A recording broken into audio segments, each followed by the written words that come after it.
और उनके जो अधूरे रह गए कार्य, जो मन ही मन वो दबाए रह गए, आज जब हमें इतना सब कुछ मिल गया है तो हम पूरे भीम साथियों के साथ ये कोशिश करेंगे कि उसे भी पूरा करें। जहाँ एजुकेशन नहीं है, मैं दावे के साथ करता हूँ, वहाँ के लोग आज भी अशिक्षित हैं, जहाँ पर वो इस चीज़ का महत्व नहीं दे रहे हैं। लेकिन जिस परिवार में, जिस समाज में, चाहे कोई भी समाज हो, जहाँ एजुकेशन है, वहाँ अगर दिया जल गई एजुकेशन का तो वह आदमी अपने रीतियाँ जो थी वह दास बनाने, महिलाओं की जो सवर्ण हो अवर्ण हो जो भी हैं सबको दास जैसी स्थिति थी हमारे देश में।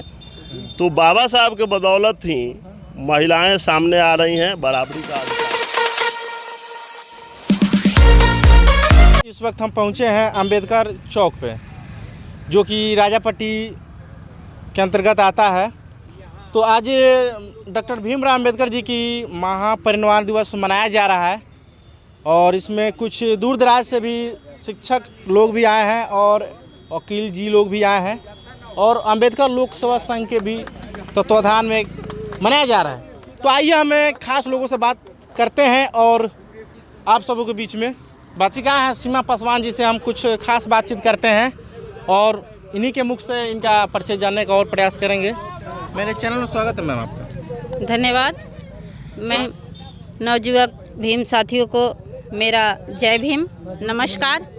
मैं सीमा कुमारी पासवान NPS SC टोला धर्मबाड़ी में पदस्थापित हूँ, एक शिक्षिका हूँ और मैं अपने सारे साथियों से ये अनुरोध करूँगी कि जिस तरह बाबा साहब ने मिलकर अपने उपेक्षित वर्ग महिलाओं के लिए अपनी सारी कठिनाइयों को परे रखकर संघर्ष किया, उसी तरह आज हम बाबा साहब के परिनिर्वाण दिवस भी मना रहे हैं और उनके जो अधूरे रह गए कार्य, जो मन ही मन वो दबाए रह गए, आज जब हमें इतना सब कुछ मिल गया है तो हम पूरे भीम साथियों के साथ ये कोशिश करेंगे कि उसे भी पूरा करें। इसी शब्दों के साथ जय भीम, नमो बुद्धाय। मैम आपसे एक और मेरा तीखा सवाल रहेगा, एक बात बताइए, अगर डॉक्टर भीमराव अंबेडकर जी अगर दलित पीड़ित ही परिवार महिलाओं के लिए काम किए हैं या सवर्णों महिलाओं के लिए ये आपकी भूल है। आप क्वेश्चन किए, सही किए। बहुत सारे लोगों की मनोदशा ये है कि सिर्फ वो गरीबों के मसीहा हैं, अनुसूचित जातियों की मसीहा हैं, ऐसा कुछ नहीं है। वो सारे समाज के लिए किए हैं। यहाँ तक कि जो भी हमारे सवर्ण भाई लोग हैं, हमारे बंधु हैं, उनकी बीवियों का भी वही हाल था जो उपेक्षित वर्ग का था। तो सबके लिए वो काम किए हैं।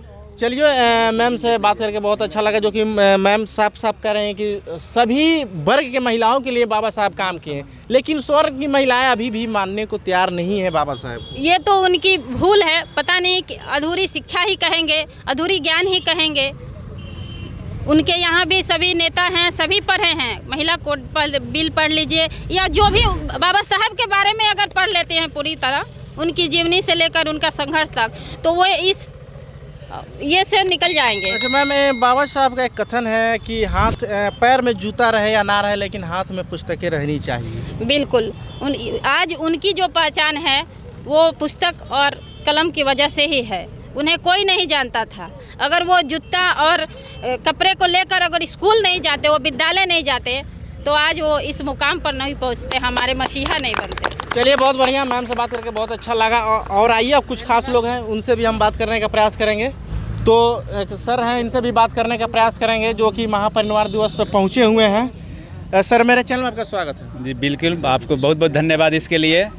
आपने इस जगह पर आकर इसको चैनल पर दिखाने का काम किया, इसके लिए आपको कोटि कोटि भीम आर्मी कहिए, बहुजन समाज कहिए या ऐसे संगठन बैकुंठपुर कहिए, आपको तहे दिल से स्वागत करती है। सर जो अभी महापरिनिर्वाण दिवस मनाया जा रहा है बाबा साहब का, जो कि डॉक्टर भीमराव अंबेडकर जी का, लेकिन सर अभी भी दलित शोषित पीड़ित समाज आखिर क्यों एक्टिव नज़र दिखाई नहीं दे रहा? देखिए, बाबा साहब का कथन आपने सुना होगा, शिक्षा वह शेरनी का दूध है जो पिएगा वही दहाड़ेगा।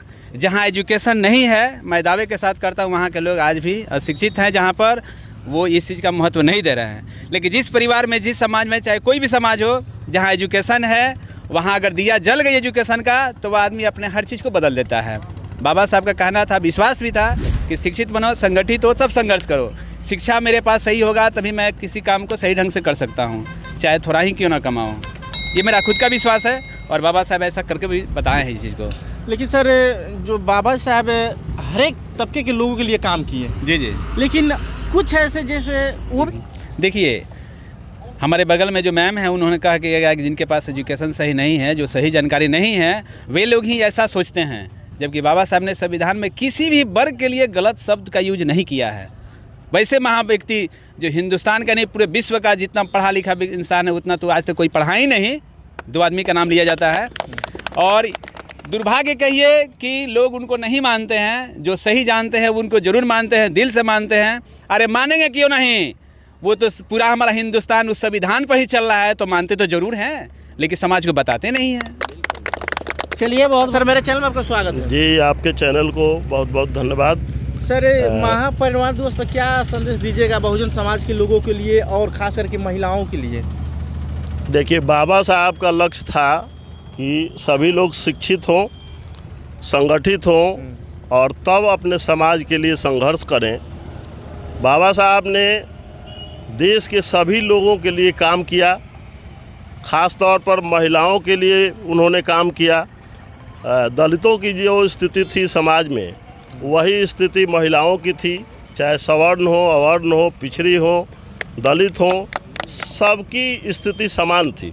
बाबा साहब ने अपने कलम से उनका भाग्य गढ़ा और आज महिलाएं समाज में बराबरी का अधिकार उन्हें मिला है और बराबर दिखाई भी दे रही हैं, मान मिल रहा है, सम्मान मिल रहा है। जी, तो बाबा साहब के बदौलत ही, नहीं तो हमारी रीतियां जो थी वह दास बनाने, महिलाओं की जो सवर्ण हो, अवर्ण हो, जो भी हैं, सबको दास जैसी स्थिति थी हमारे देश में।